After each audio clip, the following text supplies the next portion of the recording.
Hey guys, welcome back to the show. Today is Monday and we're back with Superfilm support. Remember, you can send your questions to superfilmsupport.com and I'll answer them here on a video. So today we have a question from Marcus that's asking me about using 120 film in a Bronica GS1 with a 220 back. He's heard about people using this in Hasselblads and he wants to try it out on his Bronica. I actually have a Bronica GS1 here, but my back actually is a 120, so I don't have that problem. Bronica GS1 is a 6x7, pretty compact camera, usually underpriced compared to the Pentax and Mamiya 6x7s. But the problem is that 120 backs sometimes are a little scarce. And for those who don't know, medium format film, also named 120, which actually just turned 120 years old, came in two sizes. It came in 120, which was the normal size, and 220, which was the double length. So you would get usually double the shot. Some cameras even did a little bit more, like the Pentax 672. Instead of doing 10 in 120 and 20 in 220, it would do 21, which was awesome. You got one more shot. The problem is these 220 films are no longer made. So except for a couple, I think Shanghai brought 220 back, and crossing my fingers someone else will, because you would change film half the amount of times. The 220 backs have been sold very cheaply online because there's no more 220 film. So what happens? A lot of people buy a camera and find out that they get a 220 back and the 120 is maybe more expensive sometimes than the whole camera itself if you bought a good deal. So a lot of people have been using 120 film and 220 backs.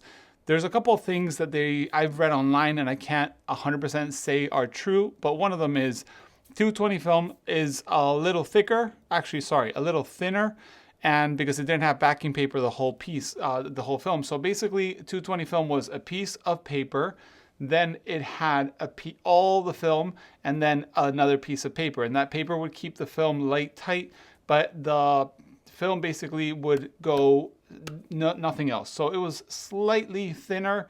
I've also read it was thicker, so I'm not 100% sure on that. 120 film has the backing paper all throughout the film. So you have backing paper, the whole thing, and you have the film.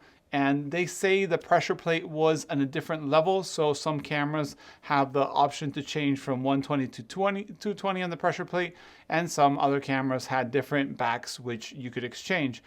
I've heard a lot of people shooting 120 in Hasselblads. I've shot 120 on my Pentax 645N, which is here, and I have no problem with it. I've never had an issue with chart miss so far. And what I do, for example, on this camera is I get like 17 shots instead of 16 because I always win that extra frame that usually could fit, but you don't get because camera manufacturers weren't risking that maybe you will get it and maybe you won't get it. So what do I suggest is try it. Just buy a roll of 120 film, put it on your camera. One thing that I've learned is sometimes the arrow to start off your roll, maybe you want to leave it just a little bit before, and that way maybe if something goes wrong in the spacing, it should be fine.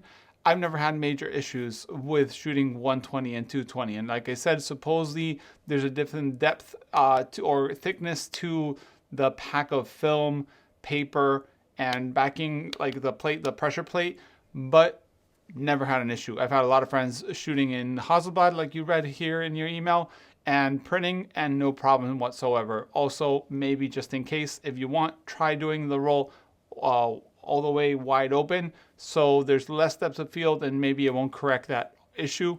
Develop it, scan it, check for yourself. I have done it with the 645N.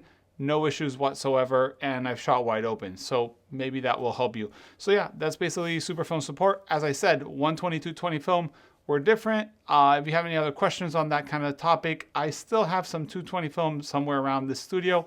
I could maybe show you how it all is, the anatomy, the length and so on, but all that information is online if you look for it with a bit of searching. So yeah, guys, thanks for watching and see you in the next one. Bye.